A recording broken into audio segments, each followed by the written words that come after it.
And I think on the morning of 7th of May, that message went home loud and clear. Now, sir, during this period, there was, when the operations were on, when the conflict, when the activities were on, operation is still continuing. A number of countries, number of their leaders, ministers, others called up. And they called up because people wanted to know what is happening. People wanted to know what is the thinking of India. People wanted to understand what we are doing. And I would like to share with the House, sir, through you, to everybody, we gave a common message.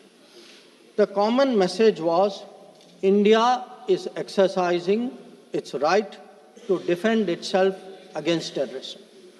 Number two, the targets which were hit on the 7th of May are known terrorist headquarters and infrastructure. Number three, there will be no mediation. Anything between us and Pakistan is bilateral. Number four, we will never bow down to nuclear blackmail. Number five, we are responding to Pakistani military attacks because after Operation Sindoor was launched, they had started targeting our military facilities. And we will continue to hit the Pakistani military. If the fighting is to stop, Pakistan must request it. And that request must come through the designated channel of DGMOs.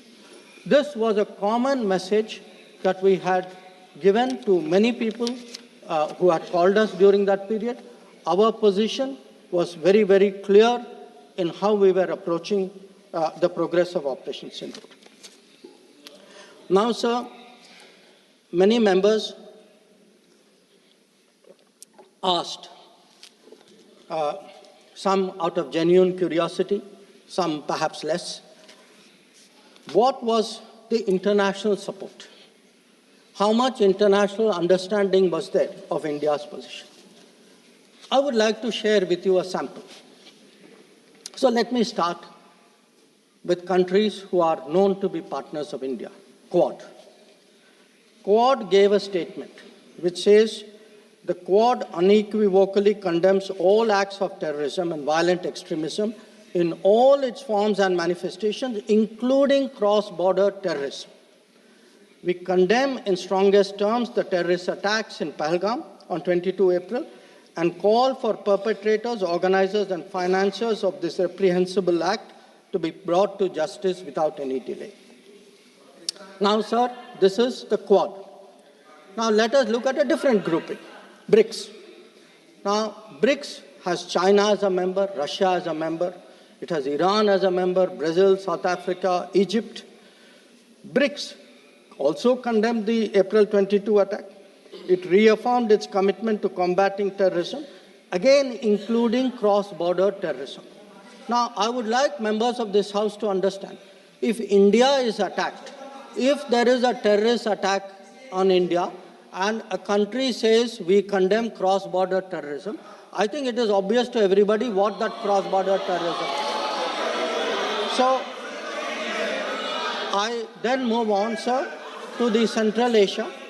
The Central Asian countries opposed providing safe haven using terrorist proxies for cross-border terrorism, for terror financing. Now, I can cite statements from the Indian Ocean Rim Association, from individual countries, range of them. President Putin, for example, has said, he wrote to our president and said this brutal crime has no justification whatsoever and its perpetrators will face a deserved punishment. The president of Paraguay has said that he expresses solidarity and recognized India's legitimate right to self-defense. So the main point, the common thread, sir, which I would like to bring out is that number one, cross-border terrorism across the board has been recognized, all forms and manifestations, opposition to condemnation of Pahalgam terrorist attack, and the right of India to bring people to justice. Now, sir, in addition to that, I would particularly like to mention 2 or 3 other developments. One, the American designation of TRF. On the 17th of July, the Department of State designated TRF as a foreign terrorist organization and a specially designated global terrorist. Now, this comes in the wake of the extradition of Tahavur Rana, who was involved in the 26/11 attack. And when people ask today, how successful is your foreign policy? Where is your diplomacy? I want to say that Tahavur Rana, which many of you tried for so long to get, is finally here because of us. I want to say TRF was designated not because somebody out there made a remark.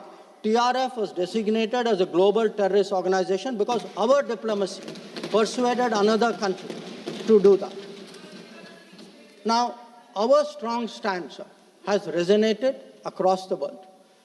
I was some time ago in Germany, and standing next to me, the German foreign minister said, India has every right to defend itself against terrorism, and Germany will support this fight against terrorism. Similar position has been taken by France. Similar position has been taken by the European Union. So, what I would like to highlight, sir, is that today, where Operation Sindoor is concerned, there has been, the world sees what it is about. The world realizes this is a fight against terrorism. It is felt that India has acted responsibly but firmly. Now, I would like, sir, to address one particular aspect because some members have brought it up. And this is regarding the US activity during this period. Sir, I'd like to inform the House that on the 9th of May, Vice President J.D. Vance called the Prime Minister, warning of a massive Pakistani attack in the next few hours. Prime Minister, in his response, made it very clear that if such an attack happens, it would meet with an appropriate response from our side. Now, sir, that attack took place and was foiled by our armed forces, and I think the House should collectively appreciate the performance of the armed forces in foiling what was a massive attack on the 9th and 10th of May. Now, our response, which the Prime Minister promised, was delivered, and it was delivered with devastating effect. I don't have to say anything. Every member has seen satellite pictures of Pakistani airfields. You can see from the state of those airfields, which shown by the pictures, what was our answer. Now, on the 10th of May, we received phone calls sharing the impression of other countries that Pakistan was ready to cease the fighting.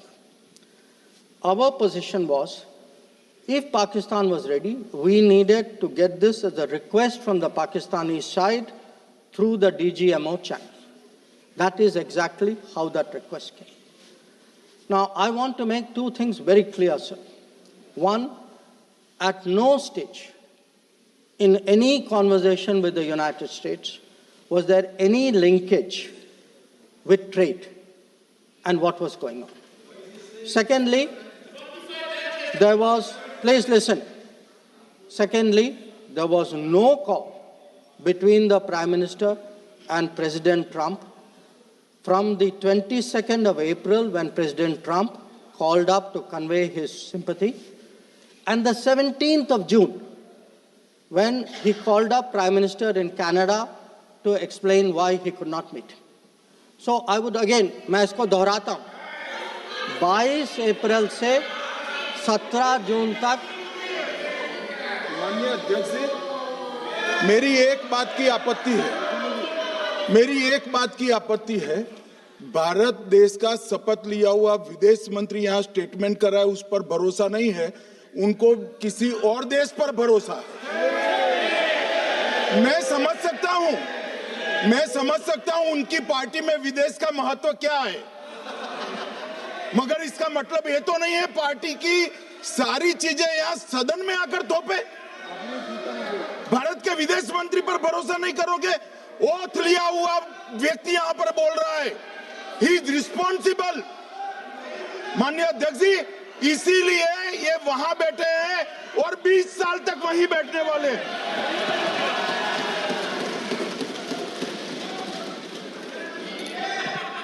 Honorable Speaker, sir, in the course of the debate today, some points were made by members of the opposition.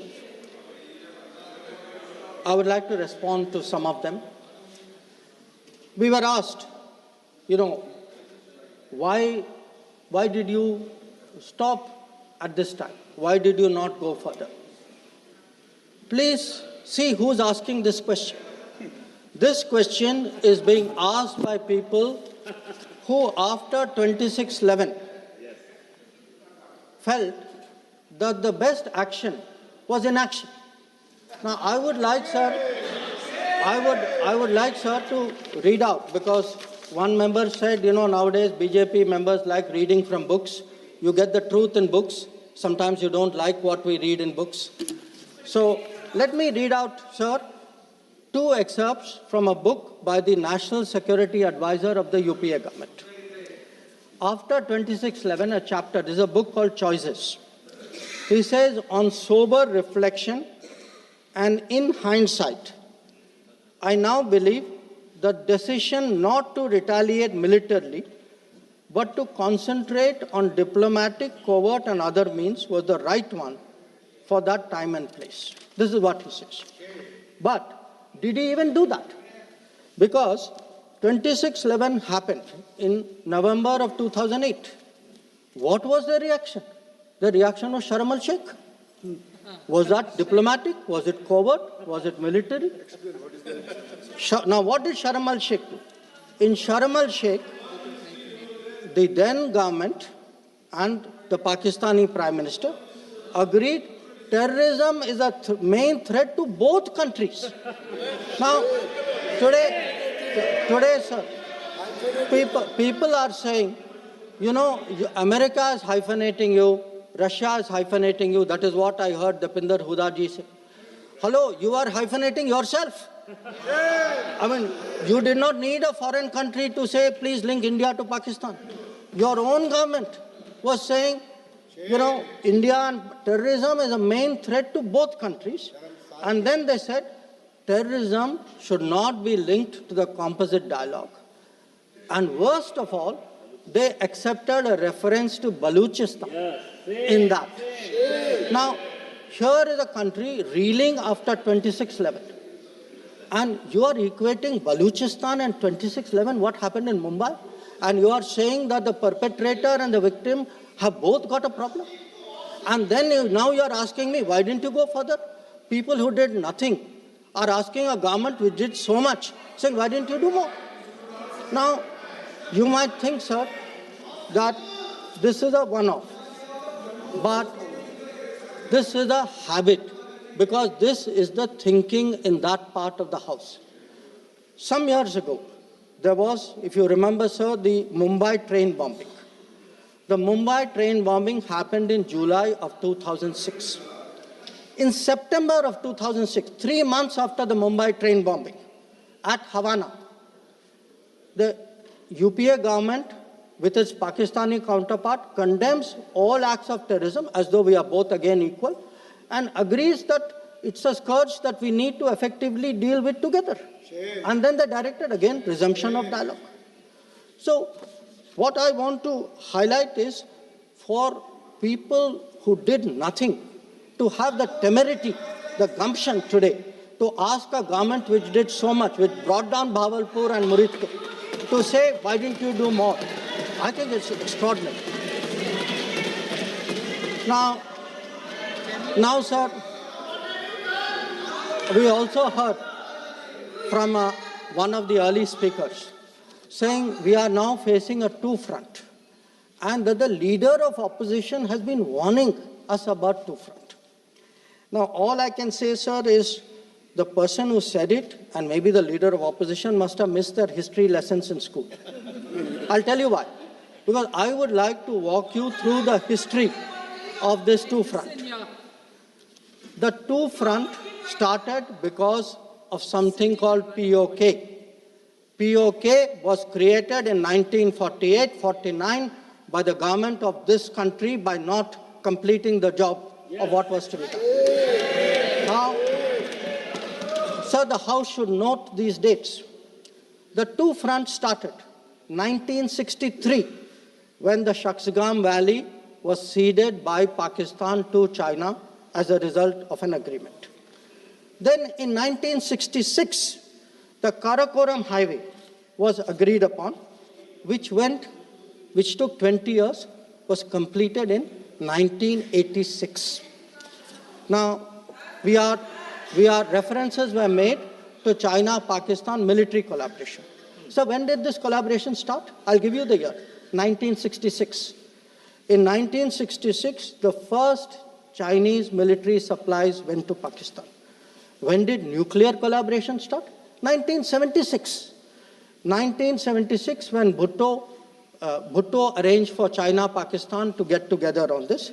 And in 1980s, when Prime Minister Rajiv Gandhi was visiting China and Pakistan, that was when the nuclear collaboration was at its height. Now, let me go further. You will say, why are you talking history? So let me bring this further up. 2005, Pakistan-China Treaty of Friendship and Cooperation. 2006, Pakistan-China Free Trade Agreement. 2013, handing over of Gwadar to China, Gwadar port to China. May 2013, announcement of China-Pakistan Economic Corridor.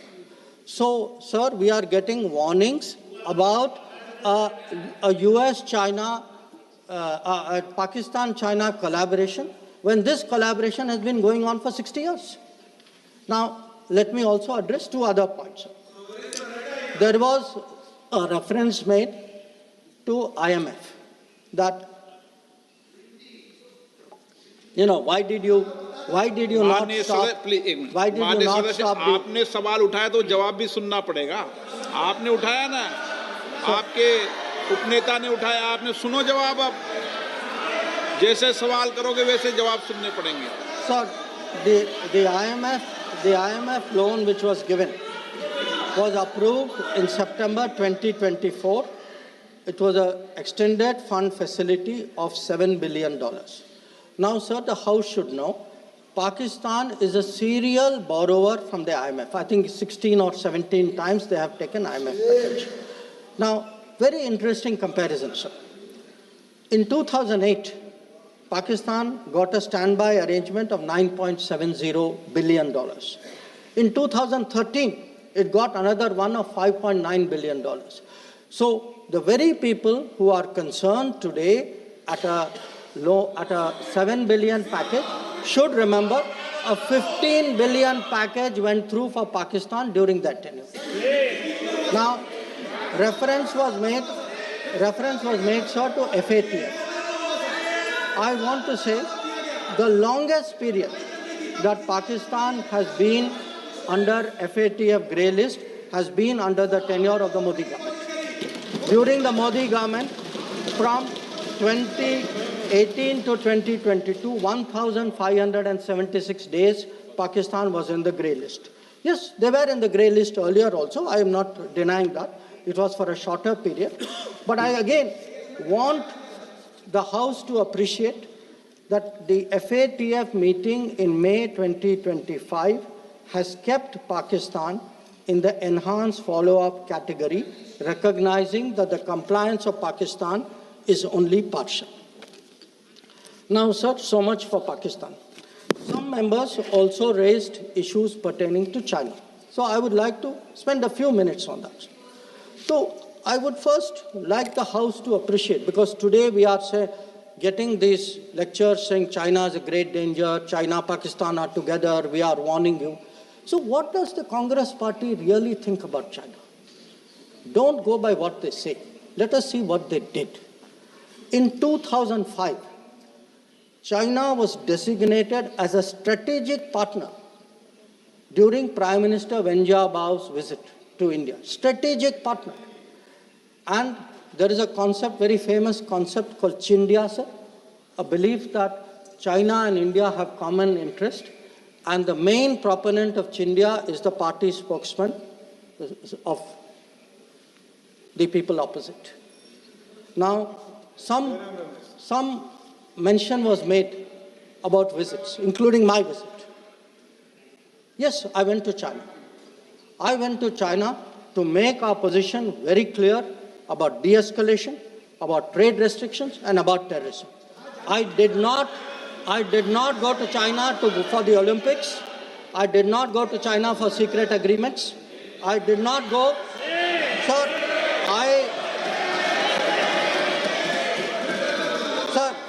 So the House should know that people were watching Olympics when China was issuing stapled visas for people from Arunachal Pradesh and Jammu and Kashmir. This is the reality of China. Now, let me really tell you, sir, how is the relationship with China. Some years ago, विदेश मंत्री जी को संरक्षण देना चाहिए। उनके speaker जब बोल रहे थे, हम पूरे धैर्य से सुने। मैं बताऊंगा कितनी असत्य बातें बोली गई कल, परंतु फिर भी असत्य को भी हम हलाहल समझकर पी गए। अब ये सत्य भी नहीं सुन पाते हैं। माननीय अध्यक्ष जी, मुझे लगता है आपको प्रोटेक्शन देना चाहिए। बैठे बैठे टोका टोकी करना सबको आता है, ऐसा नहीं हमें नहीं आता, मगर इतने गंभीर विषय पर चर्चा जब हो रही है तो सरकार के प्रमुख विभाग के मंत्री को बोलते हुए बैठे बैठे टोकना ये विपक्ष को शोभा देता है क्या? मान्यवर, आपने बिल्कुल उनको आग्रह से कहना चाहिए, वरना हम भी हमारे मेंबर को बाद में समझा नहीं पाएंगे।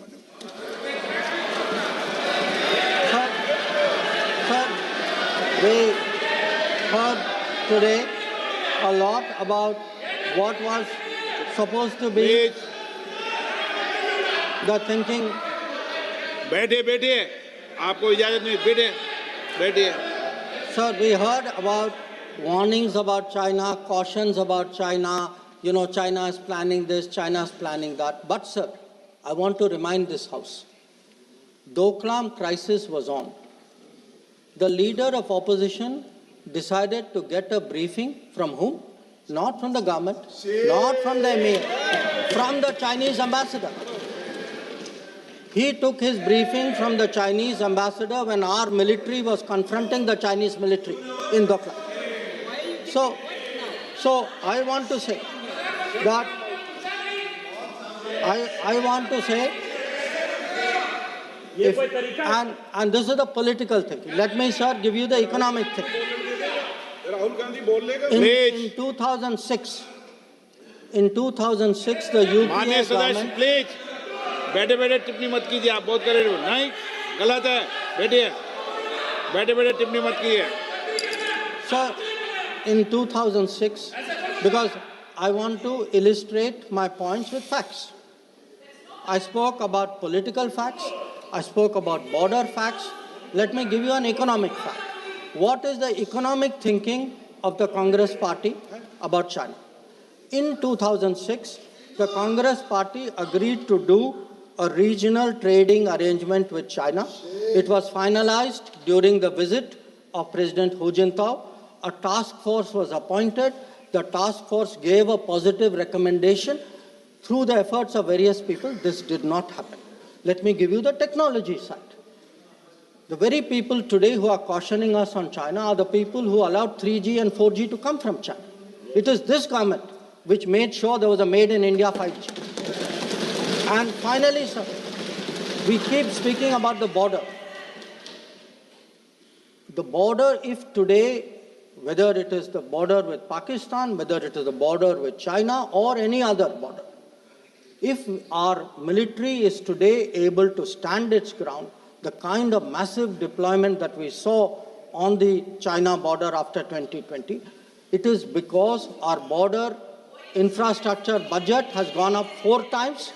Our tunneling, our road building, our bridging has doubled or tripled. And this is a far cry from the period when the thinking was, let's not develop the border because then the Chinese cannot come there.